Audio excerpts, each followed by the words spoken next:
بسم اللہ الرحمن الرحیم پروگرام بے نقاب کے ساتھ میں ہوں شاہد جاوید۔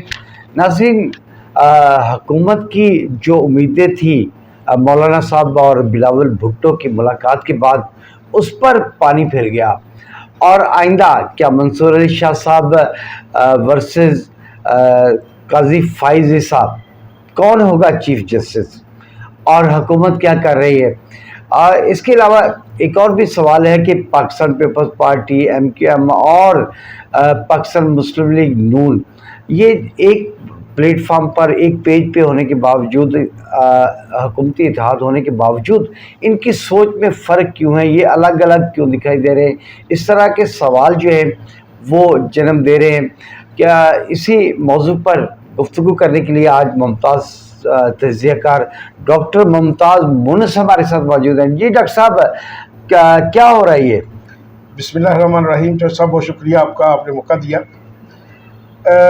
اس وقت پاکستان میں جو صورتحال ہے اس پر پوری دنیا تماشا دیکھ رہی ہے پاکستان کا، کہ پاکستان میں ہونے کیا جا رہا ہے۔ یہ جو کلمے کے نام پر بنا تھا ملک، جس کی بنیاد لا الہ الا اللہ اور محمد رسول اللہ تھی، اس میں ایک آئین سازی کے لیے، مطلب کسی کو کوئی قانون، ایک پراپر آئینی ترمیم کے لیے ایک جو کھیل کھیلا جا رہا ہے، جس طرح اراکین اسمبلی کی ماؤں، بہنوں، بیٹیوں کو اغوا کیا جا رہا ہے، وہ ایک اس سے اندازہ لگا لیں آپ کے یہ عمل کہاں جا رہا ہے۔ ابھی آپ بات کر رہے تھے کہ یہ جماعتیں اکٹھی ہیں، ایک گروپ میں ہیں، ایک پلیٹ فارم پہ ہیں، تو ان میں اختلاف کیوں ہے اور یہ بات ہے کیا؟ ناظرین کو آرٹیکل 8 بتایا جاتا ہے، آرٹیکل 61C بتایا جاتا ہے، آرٹیکل 63 بتایا جاتا ہے۔ اس سے یہ بات ابھی تک قوم کے پاس ایک ابہام ہے۔ میں چاہتا صاحب آپ کے توسط سے یہ سادہ الفاظ میں، ہماری جٹکی زبان میں، اگر میں یہ آپ کے گوش گزار کرنا چاہتا ہوں۔ دیکھیں، پہلی بات آپ نے سوال کیا کہ پی ایم ایل این اور پیپلز پارٹی اور ایم کیو ایم اور یہ جتنی جو سیاسی جماعتیں ہیں، ان میں اختلاف کیوں ہے؟ یہ آئین کا مسئلہ ہے، یہ پاکستان کا سب سے بڑا مسئلہ ہے، جس کو جب پہلے آئین سازی کی جاتی تھی، فار ایگزامپل میں آپ کو یہاں ایک مثال دوں کہ بھٹو صاحب کے دور میں جو آئین سازی کی گئی، اس میں بڑا لمبا چوڑا ایک مناظرے ہوتے تھے، بحث ہوتی تھی، لمبے اجلاس چلتے تھے، کئی گھنٹے کے اجلاس چلتے تھے، ایجنڈا ڈسکس ہوتا تھا۔ یہ 26ویں آئینی ترمیم ایک واحد کالا قانون ہے جو ڈسکس ہونے کی بجائے چھپا ہوا ہے۔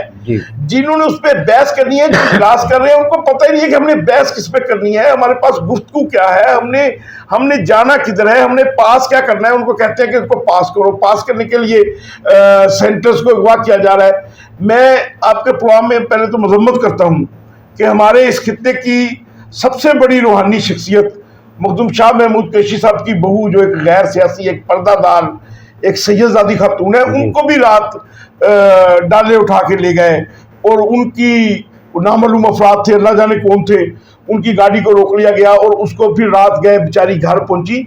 تو اگر ہم نے اس ملک کی بنیادوں میں اس قسم کی آئین سازی ڈالنی ہے تو پھر یہ ملک کہاں کھڑا ہوگا؟ اب آپ آ جائیں کہ وہ جو آئین سازی آپ کا سوال تھا وہ ہے کیا؟ اب اس وقت مولانا فضل الرحمان صاحب کی وہ آپ نے بڑی پیاری گفتگو سنی، وہ کہتے ہیں کہ میں نے جب اس سیاست میں آیا تو میری داڑھی کے بال سب کالے تھے، اب سارے سفید ہو چکے ہیں۔ تو وہ اپنی زندگی کی سب سے بڑی انس کھیل رہے ہیں۔ ان کے بارے میں بڑے نیگیٹو تبصرے کیے گئے، ان کے بارے میں بڑے پازیٹیو تبصرے کیے گئے، لیکن سچی بات یہ ہے کہ جتنے دونوں گروپوں کے پاس، حکومت اور اپوزیشن کے پاس، جو موجودہ اسمبلی میں نمبر آف گیمز ہے، ان نمبر آف گیمز میں مولانا فضل الرحمان جس پلڑے میں جاتے ہیں وہ پلڑا بھاری ہے۔ اچھا، اسمبلی کے اجلاس ملتوی کر دیا گیا، اس کی وجہ کیا ہے؟ نمبر آف گیم پورے نہیں ہیں۔ حکومت نے پی ٹی آئی کے لوگوں کو اغوا کر رکھا ہے، ایون کہ مولانا فضل الرحمان کے بھی ایک بندے کو اغوا کر رکھا ہے۔ اچھا، تو مطلب یہ بڑی اہم بریکنگ نیوز میں نے آپ کو دی ہے۔ تو ان حالات میں جب یہ بندے ان کے اغوا ہیں، ان کے باوجود حکومت کے پاس آئین سازی کے لیے پورے نہیں ہو رہے۔ لیکن آپ ایک پرانے زمانے میں، آپ اور جب ہمارا بچپن تھا، تو ہم محلے کی نکر کی دکان پہ ایک ویڈیو گیم کھیلنے جایا کرتے تھے، اور ویڈیو گیم میں سکہ ڈالتے تھے تو وہ ہم گیم کھیلتے تھے، اور اس کے بعد ایک وقت آتا تھا کہ ہم وہاں کہتے تھے یہ مر گئے، مطلب ہم آؤٹ ہو جاتے تھے، اور اس کے بعد کاؤنٹ ڈاؤن شروع ہوتا تھا 9 8 7 6 5۔ اس کاؤنٹ ڈاؤن کے درمیان اگر اگلا سکہ ڈال دیں تو گیم وہیں سے سٹارٹ، ورنہ پھر شروع سے۔ اب گورنمنٹ کا پراپر کاؤنٹ ڈاؤن سٹارٹ ہو گیا ہے، اب کسی بھی صورت میں یہ آئینی ترمیم 25 سے پہلے ان کو پوری کرنی ہے. یہ رات کو 2 بجے تک اجلاس بلانے کے لیے اراکین اسمبلی کو بیچاروں کو صوبوں پہ بیٹھنا پڑتا ہے, صوبوں پہ سونا پڑتا ہے, کوئی فرش پہ بیٹھا ہے, یہ حالات ہوتے ہیں ان کے. اب یہ کسی بھی صورت میں یہ پورے نہیں ہو رہے, لیکن یہ اتنی جلدی, یہ اتنی عذاب, یہ اتنی ٹینشن ہے کس بات کی, وہ میں آپ کے گوشت گزار کرنا چاہتا ہوں. یہ ہر صورت میں قاضی فائز عیسیٰ کو رکھنا چاہتے ہیں. یہ تو پھر عمران خان پہلے کہتا تھا کہ یہ امپائر سے مل کر میچ کھیلتے ہیں. یہ قاضی فائز عیسیٰ میں کیا ایسی بات ہے کہ پاکستان کو بنے 77 سال ہو گئے, آج تک کبھی جج کی عمر نہیں بڑھائی گئی. یہ قاضی فائز عیسیٰ کے لیے کیوں آئینی ترمیم ہو رہی ہے؟ یہ قاضی فائز عیسیٰ ان کے کون سے کام آ رہا ہے؟ اس کا مطلب یہ ان کے ناجائز 2 نمبر اور ان کے کرپشن پر مبنی الیکشن, ان کی دھاندلی, ان کی دھونس کو وہ سہارا دیتا ہے, اس لیے ان کو یہی 2 نمبر کا چیف جسٹس چاہیے. اس پہ تو عوام یہ سوچنے پر مجبور ہو جائے گی. ممتاز مونس صاحب, پاکستان مسلم لیگ نون کا موقف ہی سب سے الگ ہے, اور کیا سمجھتے ہیں فوجی عدالتیں, آئینی عدالتیں یا بینچ, چیف جسٹس کی تعیناتی جو ہے وہ کیسے کی جائے گی؟ اور اگر فرض کریں یہ قانون پاس نہیں ہوتا تو حکومت کہاں کھڑی ہوگی؟ یہی تو بات ہے. یہ ہے اس توتے کی جان 25 اکتوبر میں کھڑی ہے. 25 اکتوبر تک اگر آپ نے ان کو کر لیا, اس آئین کو بنا لیا, فار ایگزامپل میاں نواز شریف صاحب رات جو ان کی نشست تھی جس کی وجہ سے کینسل ہو گیا, میاں نواز شریف صاحب چاہتے ہیں کہ ہر صورت میں فوجی عدالتیں بنیں اور اس میں عمران خان کو ہم دیکھ کے اس کا قیمہ بنوا دیں. مطلب وہ یہ چاہتے ہیں کہ ہر صورت میں آئینی عدالت بنے. حالانکہ وہ تو 148 کیسز ہیں آئینی عدالت کے لیے, اس میں سپریم کورٹ کا ایک بینچ جو ہے وہ اس کے فیصلے کر سکتا ہے, کوئی مسئلہ نہیں ہے. اس کے لیے آئین سازی کی ضرورت نہیں ہے. یہی ہماری قوم کا مسئلہ ہے اس وقت, یہی ہماری حکومت کا اس وقت مسئلہ ہے کہ ہم اصل, اب دیکھیں ایک طرف ہم اس کالے قانون کے لیے پاگل ہوتے پھر رہے ہیں, دوسری طرف امریکہ میں آج ایک ایسا راکٹ انہوں نے بنایا ہے جو آپ یوں سمجھ لیں کہ میں اس کو اگر جھٹکی زبان میں سمجھاؤں تو 25 منزلہ کے قریب, اتنا بڑا, جتنی ہماری 25 منزلہ بلڈنگ ہوتی ہے اتنا بڑا وہ راکٹ بنایا ہے. وہ ایک بر اعظم سے دوسرے بر اعظم تک وہ راکٹ چند منٹوں میں وہ آپ کو پہنچا دے گا. مطلب آپ کو جہازوں کا سفر کرنے کی اس کا انہوں نے کامیاب تجربہ کیا ہے. دنیا یہاں پہنچی کھڑی ہے, ہم اس بات پہ کھڑے ہیں کہ کسی طریقے سے قاضی فائز عیسیٰ بچ جائے. پورا ملک سارے کام رکے ہوئے ہیں, داخلہ امور پر کوئی کام نہیں ہو رہا, صنعتوں پہ کوئی کام نہیں ہو رہا, تجارت پہ کوئی کام نہیں ہو رہا, غریب عوام کے لیے کوئی نہیں سوچ رہا, صرف قاضی فائز عیسیٰ بچ جائے. ہو نہ ہو جیسے کیسے کہ ہو, قاضی فائز عیسیٰ بچ جائے. اچھا مونس صاحب, جسٹس منصور علی شاہ صاحب سے ان کو کیا خطرہ ہے؟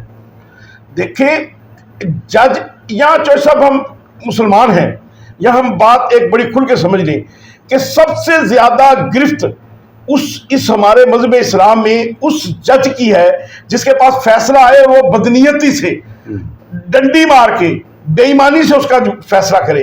یہ سب سے بڑا عذاب ہمارے مذہب اسلام میں اس کے اوپر ہے.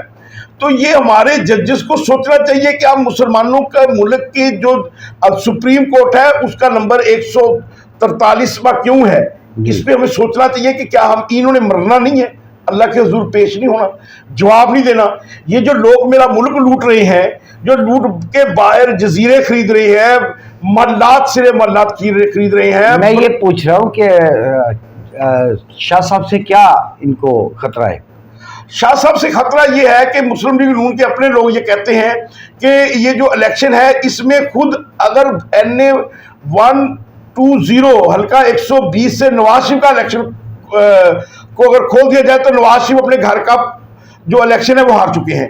اگر الیکشن کھلنے سے ان سے یہ امید ہے کہ وہ اگر میرٹ پر فیصلہ کریں گے تو کہیں یہ امکان موجود ہے, یہ ڈر اور خوف موجود ہے کہ کسی صورت میں یہ فیصلے کھل گئے تو یہ 2/3 اکثریت جو ہے ان کی یہ کہیں پروگرام سارا بڑھ نہ جائے اور ان کی حکومت نہ چلی جائے. اچھا یہ بتائیں کہ قومی اسمبلی کا اجلاس جو ہے وہ حکومت نے ملتوی کر دیا ہے اور جبکہ سینٹ کا اجلاس جو ہے وہ ہونا ہے, اس کی کیا وجہ ہے؟ دیکھیں ابھی تک چوہے صاحب اس سے پہلی خبر یہ ہے کہ کابینہ کا اجلاس شہباز شریف نے ملتوی کر دیا ہے, کیونکہ وہ پہلے کابینہ سے جو آئینی ترمیم ہے وہ پہلے کابینہ میں پیش ہونی تھی, کابینہ نے اس کو پاس کرنا تھا. ابھی ان کے پاس مسودہ ہی نہیں ہے, کابینہ سے پاس کیا کریں.